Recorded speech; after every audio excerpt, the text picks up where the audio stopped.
Hello everyone, and welcome to the new Express Israel podcast. My name is Aaron. I am the director of Express Israel organization. I've been involved in advocating for Israel for several years now, and I'm mainly supporting Israel and promoting its image in the world. And in fact, our podcast will deal with topics related to Israel and its image. The goal of this podcast is simply as that. We want to tell the truth about Israel, about its true image, which is in contrast to the image in which it is presented in a large number of media around the world and among world public opinion, which is today unfortunately more negative than positive. And we are here basically to change that. And we want to share the truth about Israel, which should be based on facts. And today, in honor of the first podcast, we decided to open with a current, happy, even blessed, I would say, blessed topic, and which is the normalization agreements between Israel and Bahrain and the United Arab Emirates. Of course, there is also the agreement with Sudan that was agreed lately, but it hasn't been officially signed yet. But it also joins to the other two important agreements. And these three agreements constitute a significant achievement for Israel in particular, and for the entire Middle East in general. And this is what we are going to discuss in this episode, the meaning of this agreement. Although I have to say that specifically to this episode, we will not discuss the agreement with Sudan, only the two agreements that were already signed with the Emirates and Bahrain. So, as we know, these agreements have been signed in Washington, the White House, on September 15th, and I think many of you will agree with me that these agreements really symbolize a new dawn. I think, in my perspective, I think this is we're in the beginning of a new era here in the Middle East, and this is also our turning point. And this is something that I would like to review today in this episode. So basically, to understand how was the relationship between the countries until today, what are the points that influence this change, and what is expecting us in the future following for these agreements. So there are several important achievements with these agreements. This normalization agreement between Israel and Bahrain and the Emirates, it really improves Israel's strategic and international status, and is also, on the other hand, a really strong blow to the Palestinians and their activity, and also, of course, Iran, which we're going to discuss later on in the episode with Iran specifically, and also with the Palestinian Authority specifically. So stay tuned, it's going to be really interesting. And in these agreements, we also see there is also a new formula. So we're talking about normalization agreements. Some we'll call it a peace agreement, in a formula of really peace for peace. So no more peace for a piece of land, but really peace for peace. And we hope that it will also lead to open accession for more Arab and Islamic countries to start a peace process with Israel. So let's start. The agreement with United Arab Emirates. What is the meaning of this agreement? what are we facing here and what was before. So this agreement with the Emirates is a very significant diplomatic achievement, also for the Israeli Prime Minister, Mr. Netanyahu, and also for Mohammed bin Zayed, the leader of United Arab Emirates. And this is a really brave step by this leader, Mr. bin Zayed, who basically decided to come out loud with his relations with Israel. And in this agreement, bin Zayed and Bibi, Mr. Netanyahu, Prime Minister of Israel, they actually breaking the connection that was created by the Palestinians between any normalization between any Arabic country with Israel and the achievement of any political agreement or political asset by the Palestinians. The Arab states, or let's say the moderate states, say no more. We no longer put the Palestinian problem at the top of our agenda, and basically the place of this Palestinian problem, allegedly, is now taken by the Iranian threat.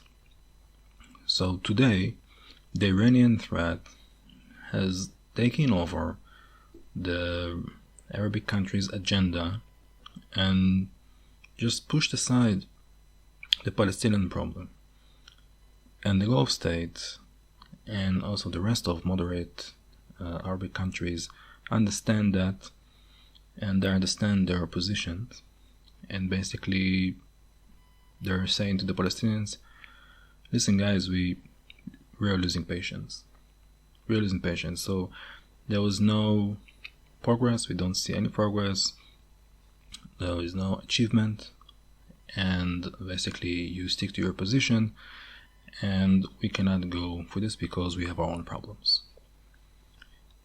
And the position of the Emirates and also the other Gulf states towards Israel, so we're talking about Bahrain, Oman, and Saudi Arabia, has changed over the years. So they used to set conditions in the past regarding the development of relations between them and Israel. So that will include the comprehensive peace agreement between Israel and Palestinians. But in recent years, however, this approach has eroded. Now, the position of the other Arab countries will probably be re-examined following this brave step of the Emirates. And Israel, on the other hand, also tried in recent years to promote any improvement, any improved relations with the Gulf states, an opportunity to consider Israel's common interest and the moderate Arab countries' interest, which is the Iranian threat.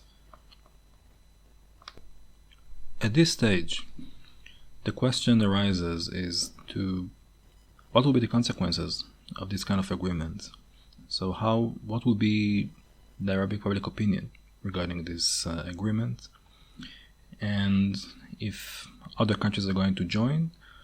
So it seems to be, and it was also around the media, that probably after Bahrain, the Emirates, and Sudan, obviously the next in line is going to be Oman. And it should be noted that this move, this step, actually creates a great external pressure on the Palestinians. It means that the Gulf states actually say that we prefer, or let's say we choose, to be in relations with Israel and not to make any condition to our relations with Israel, and it's not anymore depending on Palestinian problems. So if the Palestinians not going to solve their internal problems, they're just going to miss a train. And this is basically the message here of the Gulf states to the Palestinians. And the Palestinians from their side, they were really shocked by this agreement. And it really came as a complete surprise to them. And the Palestinian Authority immediately announced the return of the Palestinian ambassador from the Emirates, and described it all over the Palestinian media that this action is actually a treason and stabbing in the Palestinian back. So the immediate Palestinian fear here is of a drift in the position of the Arab states.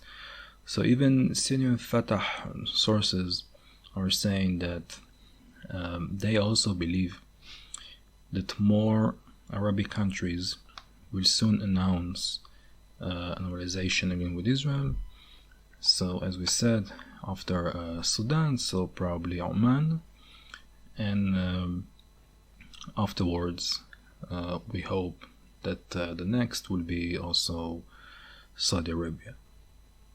So with Saudi Arabia, actually it's going to be a little bit different, because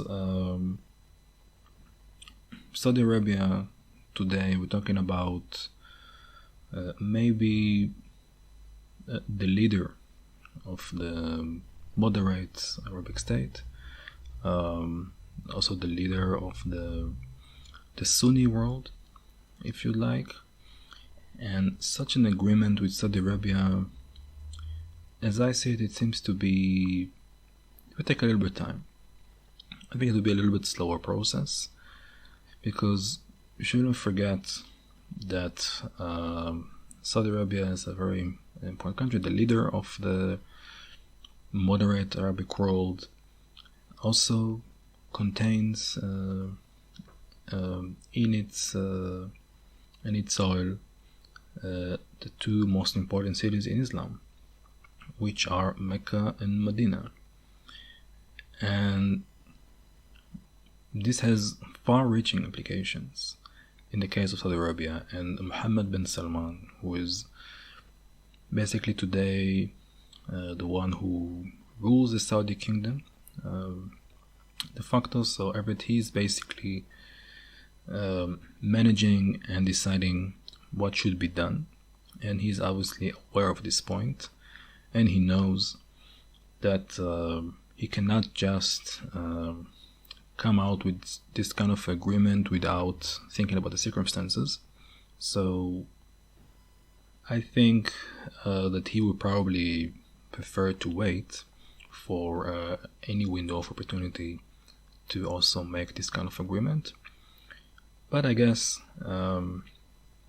because of the position of Saudi Arabia in the Arabic world, which is so central, so as part of solidarity with other Arabic countries, including the Palestinians, any agreement like this, or any publications of the relations with Israel, so from Saudi Arabia's side, this is likely to be followed with certain conditions.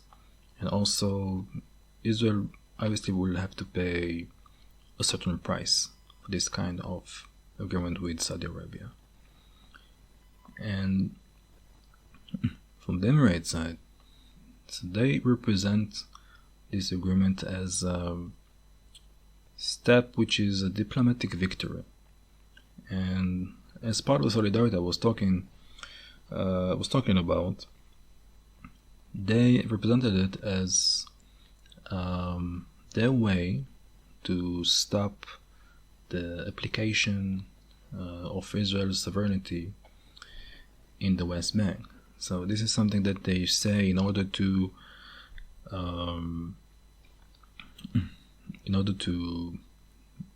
make solidarity with the rest of the Arabic world, because we made an agreement here, but we need to be careful. And this is something that they would say to the rest of the Arabic world.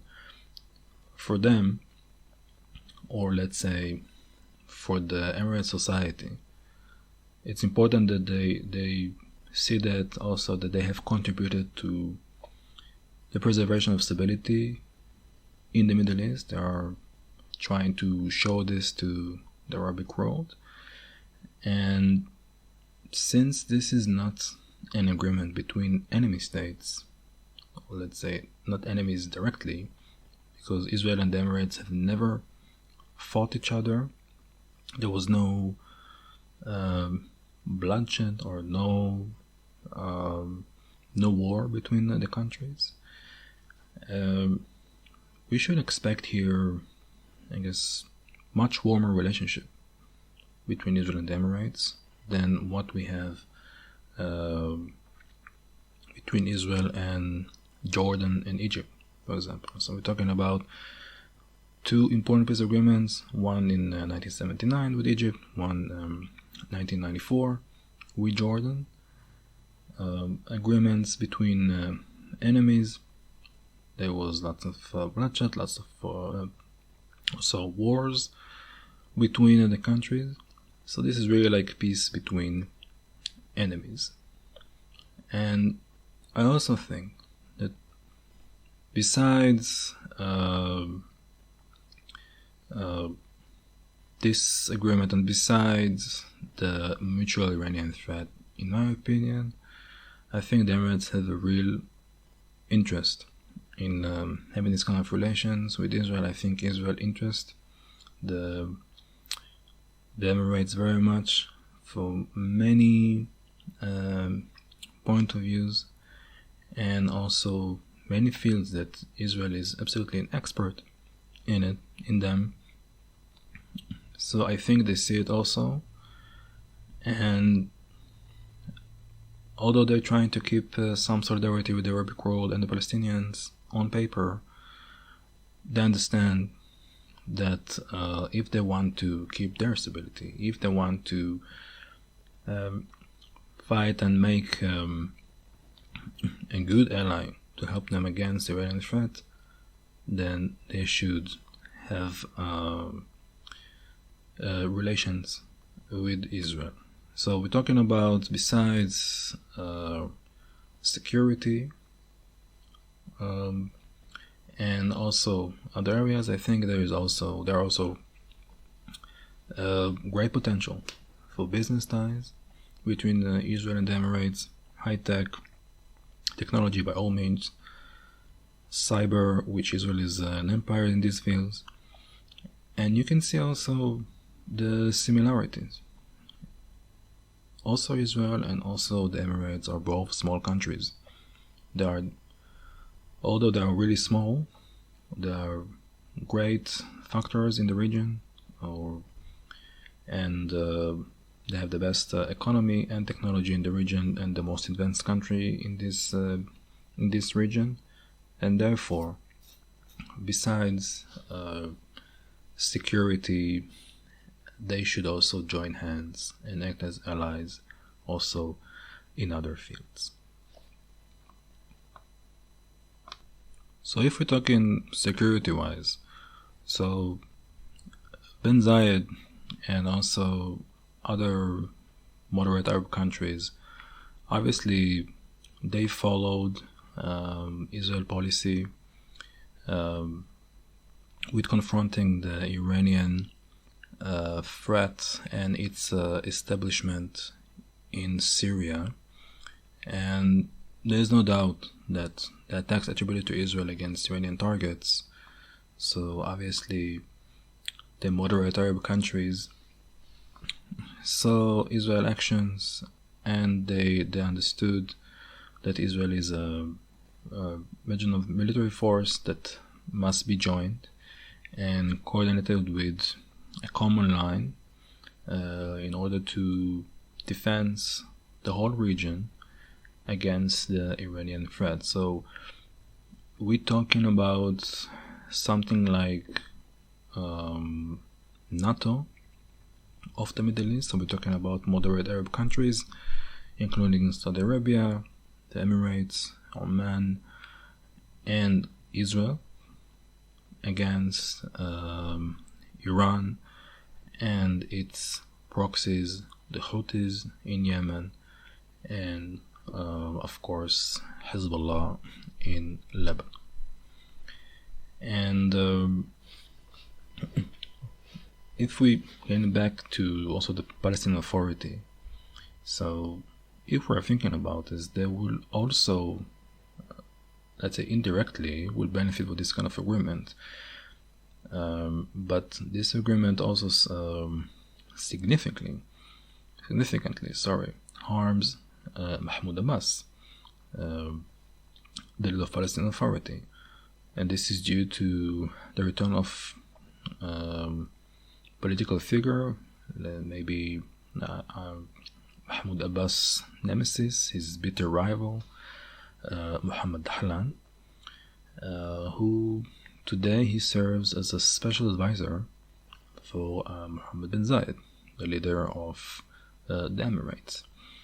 And back then, Dahlan he was expelled by the Fatah movement by Mahmoud Abbas, who accused him of corruption because of quarrel with his two sons.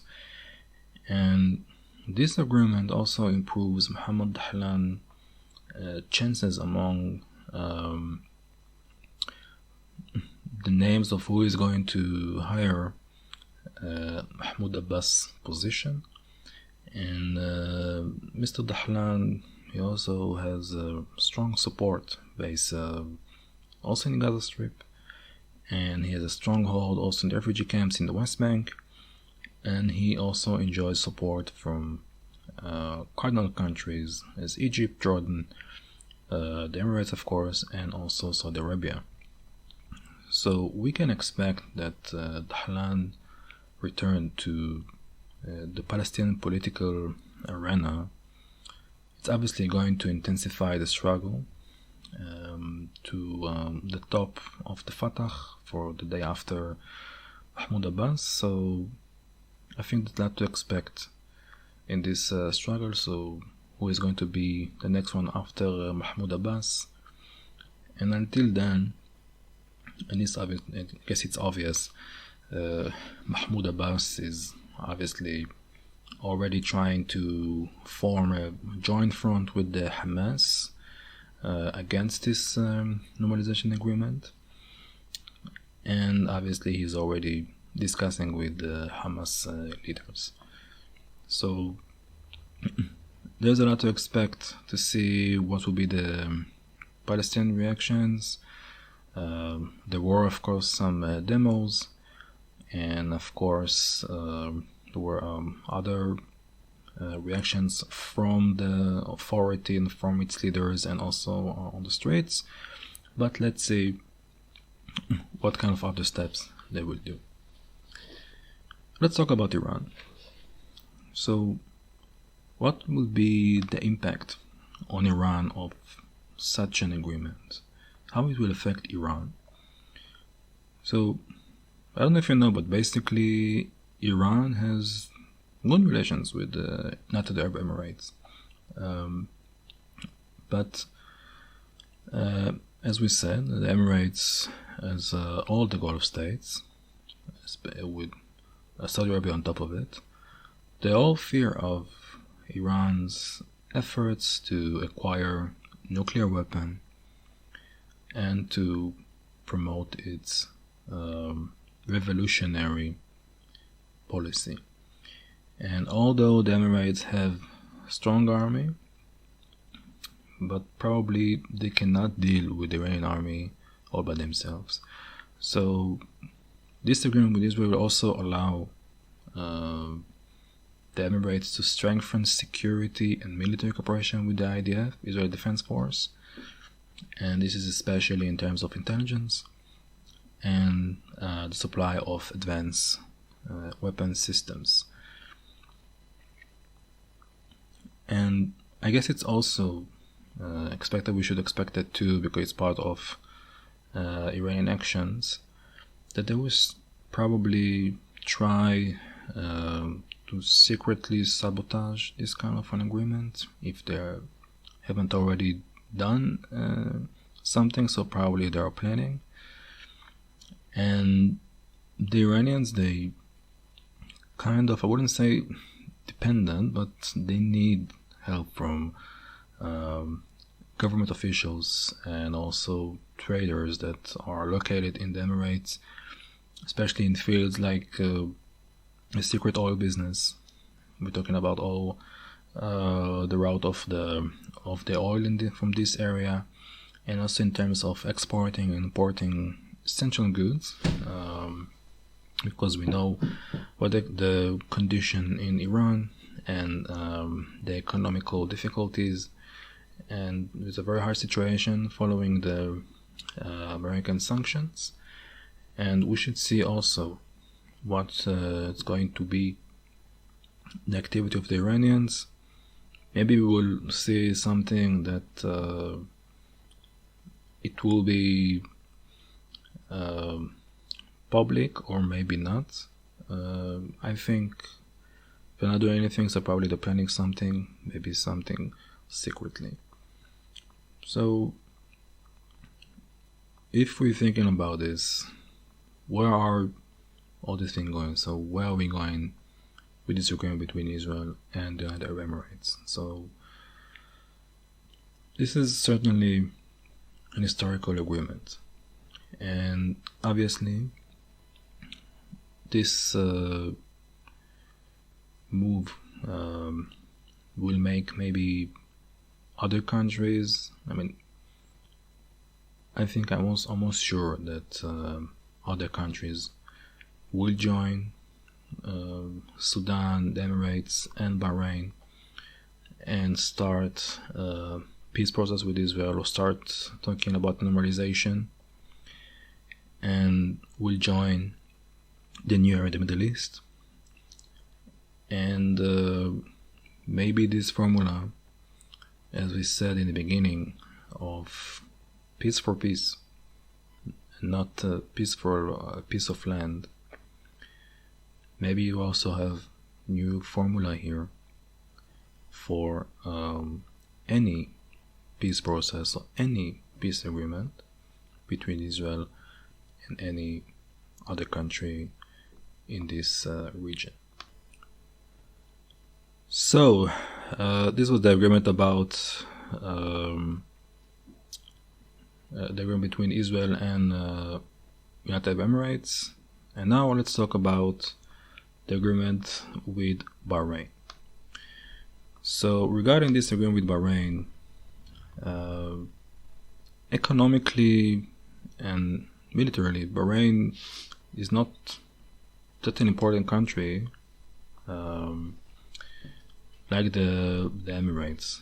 However, it seems that this agreement is actually more important than the agreement with the Emirates, because Bahrain is a country with a Shiite majority, and it's been ruled by a Sunni minority, and this country is actually torn between the Sunni and Shiite caste in the Islam.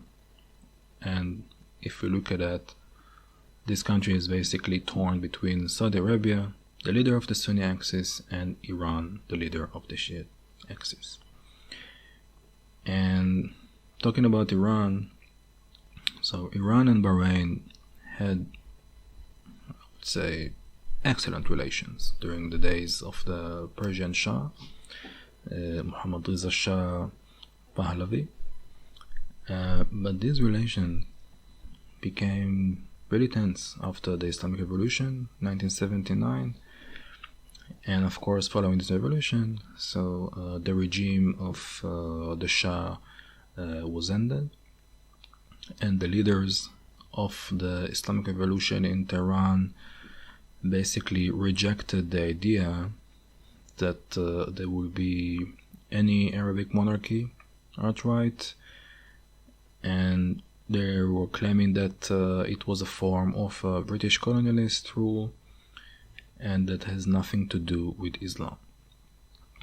On the other hand, so we have the Sunni monarchies. So we're talking about Bahrain and of course Jordan, also a monarchy, and Saudi Arabia. And of course they didn't respond to this radical position favorably. And really soon after that, there was a really, I wouldn't say frozen, but there was a really cold vibe in the ties between Bahrain and Iran. And in the meanwhile, Bahrain, which as we said, a country with a Shia majority, and they could not allow that this connection or this severance of contact between them and Iran will remain that long, because they were afraid of problems with the Shiite majority. So after let's say 20 years later, we're talking about in Mahmoud Ahmadinejad times in Iran, actually the relations between the two countries had some kind of new renaissance, which also included official diplomatic visits and also economical ties, and also many other agreements between the countries. But right after this renaissance, or let's say the end of it, exactly same year, we're talking about 2011, when both countries thought that maybe the relations are getting back to normal. So something happened in Bahrain, like in all the other Arabic countries, which was what we call the Arab Spring that was hitting the streets. So this tiny state experienced riots by most of its citizens, for the Shiites, and this country found itself on the verge of a coup. And just then, exactly in the perfect timing, the Iranians decided to, let's say, stick the knife or stabbing Bahrain in the back, and they decided to encourage the Shia population to make a revolution in order to replace the Sunni regime. And since then, the relations between the countries deteriorated severely, and ambassadors were coming back and forth between the two countries, and until that in 2016, after an Iranian attack on the Saudi Arabian embassy in Tehran,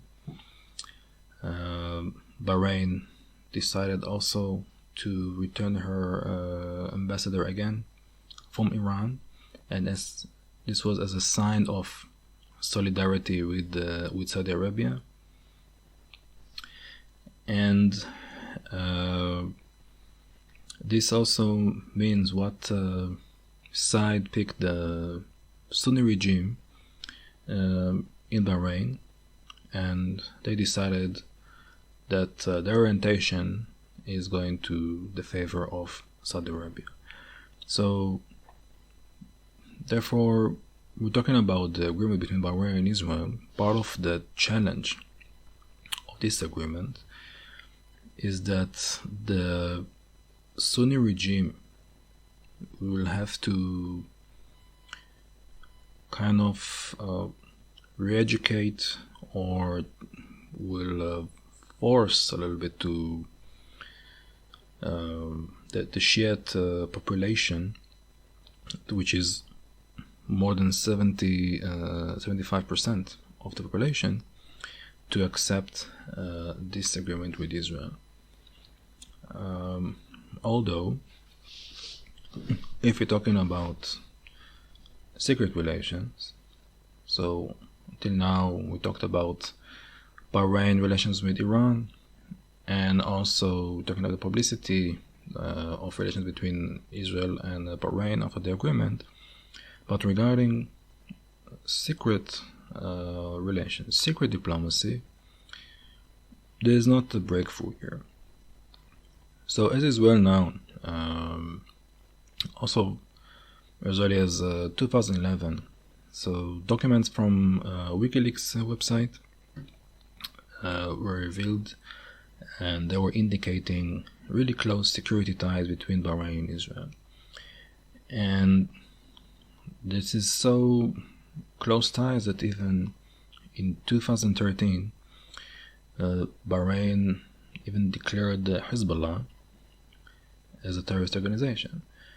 And what is amazing here, we need to understand this point, that by Bahrain, a country with a majority of Shia population, declaring Hezbollah, a Shia organization, a proxy of Iran, as a terrorist organization, is really brave step. So they decided to make it, although the danger of any riots from their own population, or maybe even cope, and also they probably made the Iranians anger, of course. And of course, after the Sunni government in Bahrain chose a really pro-Saudi orientation, it was not inconceivable that such a move would declare Hezbollah as a terrorist organization, despite possible unrest among the Shiite minority, as we said, and a criticism from Iran. And besides that, part of this close ties with Israel, secretly but still close. So Bahrain also condemned the massacre in the Bnei Torah synagogue in Har Nof neighborhood in Jerusalem, 2014, and also they sent a special delegation to Israel to attend the funeral of the late President Shimon Peres. Further signs of war between the two countries we could also see in 2018, after an Israeli attack on Syria, when a senior Bahraini official admitted that every country has the right to defend itself, and even admitted that the fact that the US moved the embassy to West Jerusalem is not problematic. So these are reactions that we could not expect these kind of reactions before. So obviously we could see a change here. We could never see or hear any kinds of reactions before that, and this is really amazing, and maybe this was the key in order to build relations between the countries, I mean like public relations. And in 2019, so as the warm relations were already evident, the Israeli Foreign Minister sent an official letter congratulating the country on its Independence Day, and the Bahraini Foreign Minister was first interviewed by an Israeli channel, and Israel was also participating in a Middle East summit that was in Bahrain the same year. And basically, in conclusion, it can be said that these normalization agreements are of historical importance, and their value and importance should not be underestimated. This is indeed a new reality in the Middle East, Arab Sunni and Israeli cooperation against Shiite Iran, and Israel relations with both the United Arab Emirates and Bahrain have been in secret framework for years, and now they are coming to the surface and getting public. It is indeed the dawn of a new day in the Middle East in general, and in the Persian Gulf in particular, a new Middle